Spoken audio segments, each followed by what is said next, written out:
제2장. 그러므로 모든 악독과 모든 기만과 외식과 시기와 모든 비방하는 말을 버리고 갓난아기들 같이 순전하고 신령한 저지를 사모하라. 이는 그로 말미암아 너희로 구원에 이르도록 자라게 하려 함이라. 너희가 주의 인자하심을 맛보았으면 그리하라. 사람에게는 버림바가 되었으나 하나님께는 택하심을 입은 보배로운 산돌이신 예수께 나아가 너희도 산돌같이 신령한 집으로 세워지고 예수 그리스도로 말미암아 하나님이 기쁘게 받으실 신령한 제사를 드릴 거룩한 제사장이 될지니라. 성경에 기록되었을 때 보라, 내가 택한 보배로운 모퉁이 돌을 시온에 두노니 그를 믿는 자는 부끄러움을 당하지 아니하리라 하였으니, 그러므로 믿는 너희에게는 보배이나 믿지 아니하는 자에게는 건축자들이 버린 그 돌이 모퉁이의 머릿돌이 되고 또한 부딪히는 돌과 걸려 넘어지게 하는 바위가 되었다 하였느니라. 그들이 말씀을 순종하지 아니함으로 넘어지나니 이는 그들을 이렇게 정하신 것이라.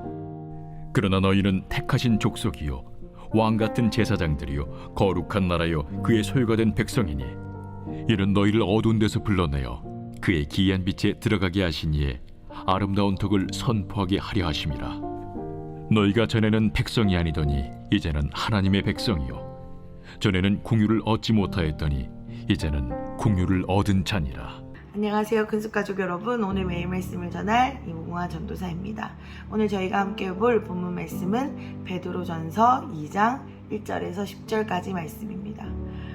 지금 핍박받는 고난 가운데 있는 이 초대교회 성도들을 향해 베드로 사도가 편지를 보낸 내용을 우리가 같이 묵상하고 있습니다. 이 당시 이 로마의 박해로 굉장히 힘든 상태죠. 그래서 아마 굳건할 것 같았던 이 초대교회의 교인들, 성도들의 믿음이 아마 흔들릴 대로 흔들리고 있었을 것 같습니다. 저희가 살아보지 않아도 얼마나 힘들었겠어요, 그죠? 그렇기 때문에 이 믿을수록, 내가 더 믿음을 지키려고 하면 지킬수록 고난이 오니 정말 너무너무 괴로웠을 것 같아요. 그런데 이러한 상황 가운데 지금 베드로 사도의 편지는 굉장히 강력하고 담대하고 그리고 단호함을 보여줍니다. 1절을 한번 보겠습니다. 1절입니다. 그러므로 모든 악독과 모든 기만과 외식과 시기와 모든 비방하는 말을 버리고. 아멘. 지금 이 베드로 사도가 1절에 이 5가지의 나쁜 것을 버리라 라고 말하면서 본문이 이제 시작되고 있는데요. 아마 우리가 생각해보면 정말 힘든 상태가 되면 여기서 말하는 이 5가지만 남게 될 것 같습니다. 우리도 그럴 때가 있잖아요. 마음이 너무 힘들고 지치고 고단하다 보면 우리 안에 남아있는 것이라고는 악밖에 없을 때가 있습니다. 그래서 저는 이 본문이 너무 이해가 됐습니다. 그래서 이렇게 악만 남아있는 상태인, 이런 흔들리는 상태인 이 초대교회 성도들을 향해 베드로는 단호하게 말했습니다. 버려라 라고 말했습니다. 이 버려라 라고 말할 수 있는, 이렇게 담대하게 너희가 버려야 한다라고 말할 수 있는 이유가 이어지는 2절부터 이어질 텐데요. 1절을 좀 더 구체적으로 보고 왜 이렇게 단호하게 말할 수 있었는지 넘어가 보도록 하겠습니다. 이렇게 버려라 라고 하면서 모든 이라는 단어가 3번이 등장합니다. 성경에서 반복은 굉장히 중요할 때 반복을 합니다. 그런데 한 절에서 심지어 같은 단어가 3번 나왔다라는 것은 정말 별표 100개 뭐 이런 의미죠. 그러니까 반드시 절대로 무조건 너희가 이것을 버려야 한다라고 말하고 있습니다. 왜 버려야, 이렇게까지 강조하면서 버려야 한다라고 말하는지는 오늘 본문 뒤로 가실수록 이해가 되실 겁니다. 그러면서 버리라고 한 것이 5가지가 있는데요. 구체적으로 보겠습니다. 먼저 악독입니다. 악독은 상대방을 무너뜨리려고 하는 마음입니다. 그리고 무너뜨리기 위해서 실제로 하는 행동, 그것이 바로 악독입니다. 네가 잘 되는 꼴 내가 볼 수 없어. 그럴 바에는 둘 다 죽자 라고 하는 게 바로 이 악독에서 시작되는 마음입니다. 그리고 2번째는 기만입니다. 이 기만은 헬라어로 도로스라는 것인데 믿기, 덫, 올가미 이런 의미입니다. 그러니까 정리하면 이 기만이라는 것은 의도를 가지고 어떤 목적을, 해할 목적을 가지고 하는 거짓말, 이것이 바로 기만입니다. 이 베드로가 거짓말을 했죠. 예수님을 3번 부인했습니다. 이 베드로가 이 거짓말의 그 쓴 마음을 자기가 누구보다 잘 알기 때문에 또 이 말을 할 수 있었을 것입니다. 3번째는 외식입니다. 외식은 겉과 속이 다른 거죠. 대표적인 인물을 우리가 잘 알고 있습니다. 바로 바리새인들이죠. 진짜가 아닌 것을 진짜인 것처럼 말하는 것. 그래서 이 겉과 속이 다르게 겉만 하는 척 하는 것이 바로 외식입니다. 그리고 4번째는 시기죠. 시기. 이 시기는 질투에서 시작됩니다. 질투와 비슷하죠. 근데 하나님도 질투하시는 분이십니다. 그러니까 질투 자체는 나쁜 것이 아니에요. 그런데 이 질투가 어떻게 하면 이 시기로 이어지냐면 열등감과 만나면 시기로 이어집니다. 이 질투가 열등감과 만나는 순간 다른 사람이 잘 되는 것을 단순히 부러워하고 저 사람 저렇게 잘 되네 이런 게 아니고 거기서 멈추지를 못하고 저 사람이 잘 되는 거를 내가 볼 수가 없다. 방해를 하거나 아니면 저 다른 사람의 실패를 기뻐하거나 하는 것이 바로 시기로부터 비롯된 마음이라는 것이죠.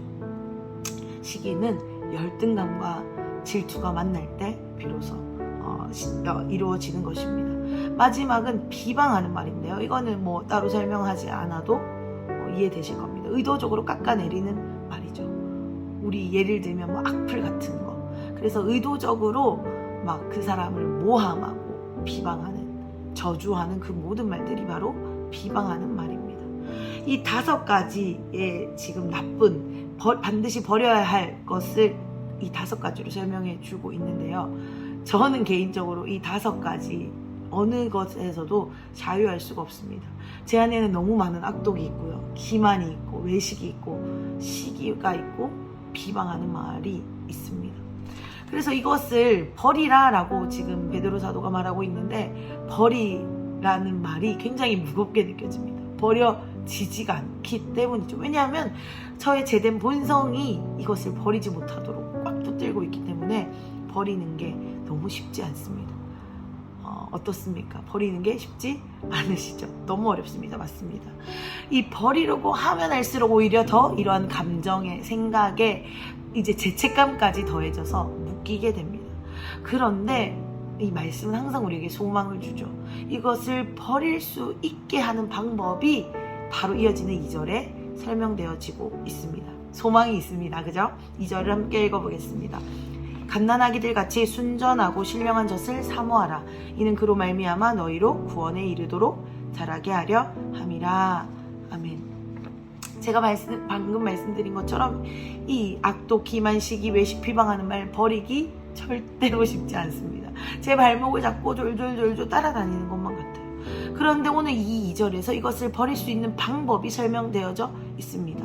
바로 순전하고 신령한 젖을 사모하면 이것을 버릴 수 있다라고 오늘 이 말씀에서 힌트를 주고 있습니다. 그런데 이 신령한 젖이 2절에서 뭐라고 설명되어져 있습니까? 우리를 구원에 이르도록 자라게 하는 것, 그것이 바로 신령한 젖입니다.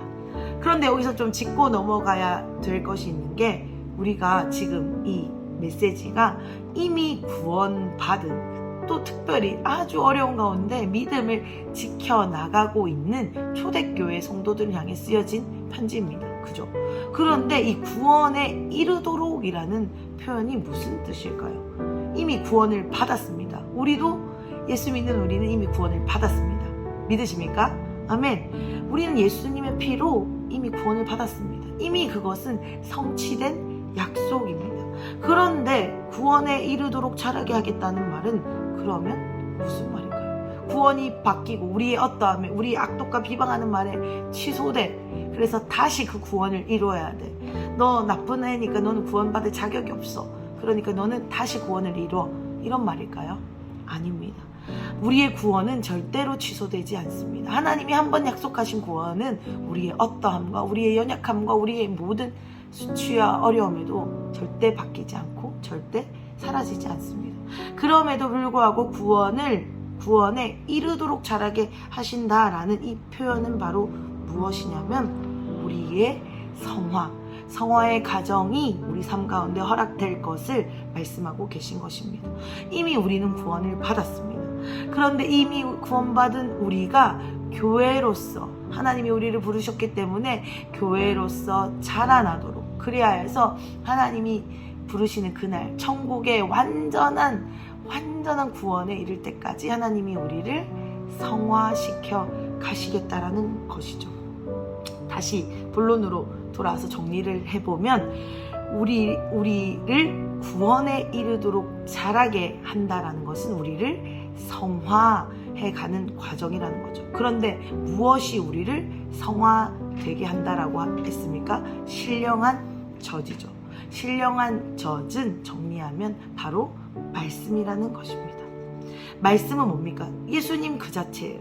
그러니까 우리가 말씀을 사모할 때, 다시 말씀을 정리하면 우리는 성화되어져 갈 것입니다.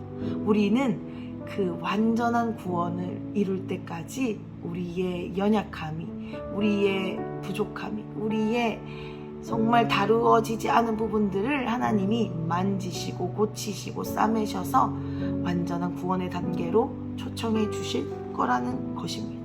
왜냐하면 이 모든 과정이 그분의 구원이기 때문입니다. 아멘. 그렇다면 오늘 우리에게 허락된 이 하루는 구원에 이르도록 우리를 성화시켜 주시는 하루가 될 것입니다. 이 하루는 하나님의 구원의 계획 안에 있는 아주 귀하고 소중한 하루가 될 것입니다. 아멘. 이 귀한 하루를 오늘 주님께 내어드리면서 나아갑시다. 이 말씀을 계속 보겠습니다. 우리가 예수님을, 이 말씀을 알게 되면 알게 될수록, 구원이 이루어져 가면 갈수록 우리에게 붙어있는 악독, 기만, 외식, 시기, 비방하는 말은 자연스럽게 떨어지게 된다라는 것입니다. 그것이 우리의 힘으로 되는 것이 아니라 우리가 예수님을 가까이 했을 뿐인데, 우리는 예수님께 붙었을 뿐인데 예수님이 죄와 가까이 하실 수 없기 때문에 그 완전하신 그분이 우리에게 붙어있는 여러 가지 우리의 본질이 아닌 것들을 떼어내게 해주신다라는 것입니다. 너무너무 소망이 됩니다. 그죠? 왜냐하면 우리의 힘으로는 절대 떼어낼 수 없기 때문이죠. 이어서 말씀을 4절을 한번 읽어보겠습니다. 4절입니다.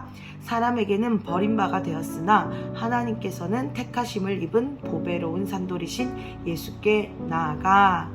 아멘. 말씀은 계속해서 우리가 어떻게 버릴 수 있는지 설명해 줍니다. 방금 읽었던 4절에 예수님께 나아가야 된다라고 말하고 있죠. 그런데 어떤 예수님께 나아가는지 한번 보도록 하겠습니다.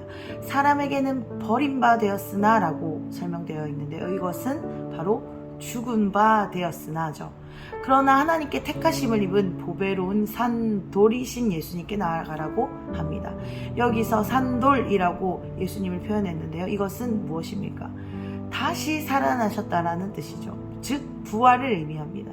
그러니까 이 4절을 정리하면 죽으셨다가 다시 살아나신 그 예수님께 나아가는 것이 바로 우리가 해야 할 일이다.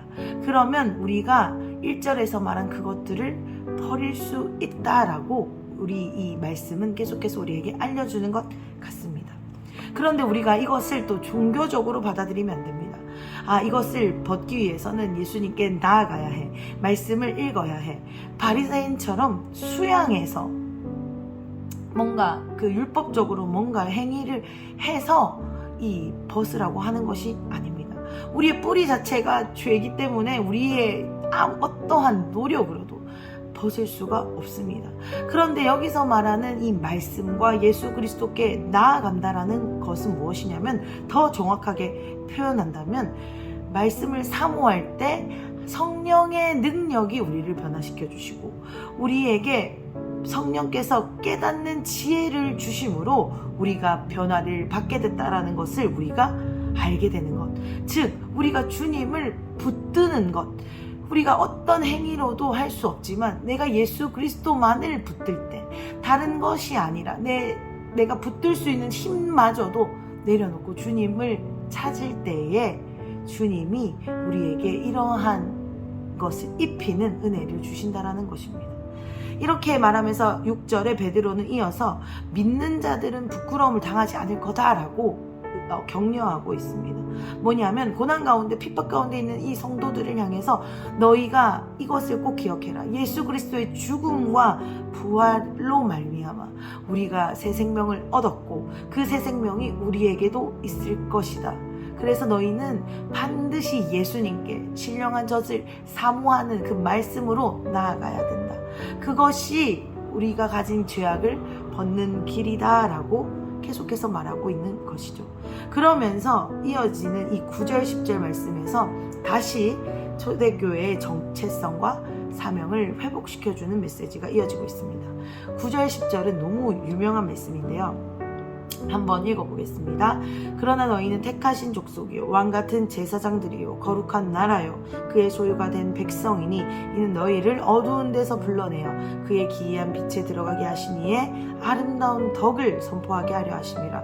너희가 전에는 백성이 아니더니 이제는 하나님의 백성이요 전에는 긍휼을 얻지 못하였더니 이제는 긍휼을 얻은 자니라. 아멘. 지금 이 교회된 초대교회 성도들을 향해 정체성을 선포하고 있습니다. 무엇입니까? 먼저 택하신 족속, 왕같은 제사장, 거룩한 나라, 그의 소유된 백성이라는 것입니다. 우리의 신분이 산돌 되신 예수 그리스도, 부활하신 예수 그리스도로 말미암아 완전히 변화됐음을 나타내주고 있습니다. 여기서 마지막에 그의 소유된 백성이라고 나오는데요. 이 소유라는 말이 헬라어로 좀 어렵습니다. 페리포이에신이라는 말입니다. 이것은 뭐냐면 대가를 지불하고 사다라는 의미입니다. 그러니까 하나님이 예수 그리스도의 피값, 그 대가로 우리를 사셨습니다. 그러니까 이제 우리는 자격이 생긴 거예요. 왜냐하면 우리는 대가가 이미 지불되었기 때문에 우리는 자격이 주어졌습니다. 그래서 우리가 이제 완전히 다른 신분으로 바뀐 것이죠. 이것이 우리의 정체성임을 다시 말씀해 주고 있는 것입니다. 그런데 이것이 우리의 힘으로 되지도 않고 깨달아지지도 않죠. 알긴 알겠는데 내가 택하신 족속 왕같은 거룩한 나라 그의 소유된 백성이라는 것을 알긴 알겠는데 내 삶을 보면 도저히 믿어지지가 않습니다. 이 말은 저한테 하는 말입니다. 정말 알긴 알겠는데 믿을 수 없는 그 연약함이 저한테 또 우리에게 있을 줄 압니다. 그런데 이것이 어떨 때 가능하다라고 말합니까? 택하심을 입은 우리가 신령한 젖을 사모할 때, 산돌 대신 예수 그리스도께 나아갈 때 이것이 내 힘으로는 아무리 했어도 되지 않았다가 되어질 거라고 계속해서 하나님이 우리에게 격려해 주시는 것 같습니다. 그런데 이 우리의 정체성을 생각해 보면 우리가 자다가도 벌떡벌떡 일어나서 경배와 찬양을 드리고 춤을 추고 노래를 하고 감격의 눈물을 흘려야 됩니다. 그런데 우리의 실상은 어떻죠? 막 감격에 내가 이런 정체성이라고 내가 이렇게 부르심을 받았다고 막 감격해서 오는 게 아니고 당장 내 눈앞에 펼쳐진 상황, 환경, 어려움 때문에 고난에 짜증남에 막 눈물을 흘립니다. 그런데 하나님이 오늘 이 초대교회 성도들 향한 말씀이기도 하지만 오늘 우리에게 다시 한번 이 말씀을 주시는 데는 반드시 이유가 있다고 생각합니다. 이 말씀을 통해서 우리의 자리, 우리의 위치를 다시 한번 기억합시다. 이것은 이미 우리에게 약속된 자리입니다. 핏값으로 샀기 때문에 이미 우리에게 확실히 허락된 위치라는 것입니다. 그리고 이어지는 말씀에서 10절에서 이 정체성, 이런 은혜를 우리에게 택하심을 주신 이유를, 즉 두 글자로 사명을 주신 이유를 설명하십니다. 뭐죠? 그분의 아름다운 덕을 선포하게 하시는 것이 바로 우리의 사명이라는 것입니다. 아멘. 당시 로마의 그 제국은 40개의 주로 되어 있었습니다. 그러니까 어마어마한 규모의, 어마어마한 힘의, 능력의 나라였죠. 그런데 이 초대교회 성도들은 어떻습니까? 한 나라도 아니에요. 그 한 주도 아닙니다.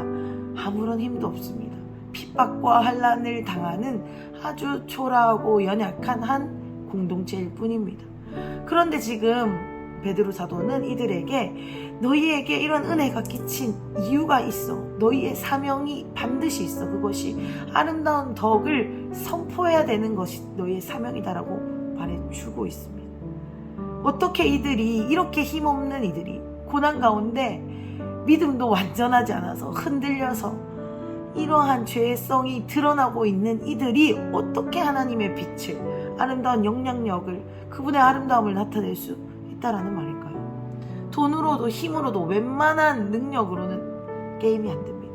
한 주도 아니고 한 나라도 아닌데 이렇게 가진 힘으로 싸우려고 하면 어떻게 될까요? 100% 질 것입니다. 한 공동체의 한 연약한 한 소수의 무리일 뿐이니까요. 그렇다면 어떻게 영향력을 끼칠 수 있을까요? 오늘 1절이 바로 오늘 우리의 해답일 줄 믿습니다. 정리하면 바로 우리가 가져야 할 것은 이러한 것들을 버리는 것입니다. 이것은 세상과 다른 방식입니다. 세상은 경쟁을 추구하죠. 더 싸워서 이겨라라고 말합니다. 남을 짓밟으면서까지 네가 원하는 것을 차지해야 한다라고 말합니다. 그런데 하나님이 우리에게 요구하시는 것은 바로 다른입니다. 다른 방식입니다. 그들과 다른 무언가로 우리는 세상을 변화시켜야 합니다. 베드로가 버리라고 말할 수 있는 이유, 제가 아까 서두에 말씀드렸는데 자신 있게 이것을 너희가 버려야만 한다라고 말할 수 있는 이유는 무엇입니까? 왜냐하면 우리의 싸움의 방식은 이것을 버리는 것으로부터 시작되는 것이기 때문입니다. 이것이 우리의 무기이기 때문입니다.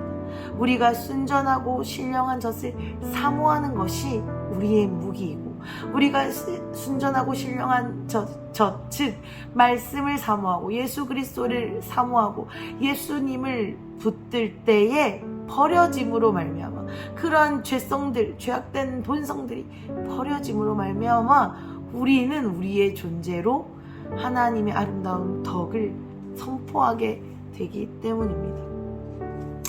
이 1절 말씀에 우리가 순전하고 신령한 젖이 나왔었죠. 2절 말씀에. 근데 이것은 문맥상의 의미에서 더 적나라하게 표현해 보자면 공갈 젖꼭지 말고 진짜 젖이라는 의미입니다. 진짜 어미 젖이라는 문맥의 의미가 있습니다. 그러니까 공갈 젖꼭지로는 너희가 이러한 아름다운 덕을 끼칠 수 없다라는 것으로 정리해 볼 수 있습니다.